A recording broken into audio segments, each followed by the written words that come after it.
अमित कोरेंना चिकोडी लोकसभेसाठी उमेदवारी द्यावी, शिरगुप्पीतील कोरे अभिमानी कार्यकर्त्यांची मागणी।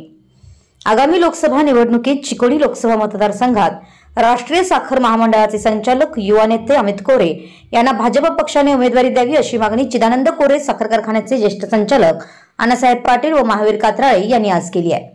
तालुक्यातील शिरगुप्पी येथे आज पत्रकार परिषदेत ते बोलत होते। पुढे बोलताना ते म्हणाले की लोकसभेची लवकरच निवडणुका होणार असून यामध्ये चिकोडी मतदारसंघातून राजकीय, सामाजिक, औद्योगिक क्षेत्रात नावलौकिक असलेले अमित कोरे यांना भारतीय जनता पक्षाने उमेदवारी द्यावी।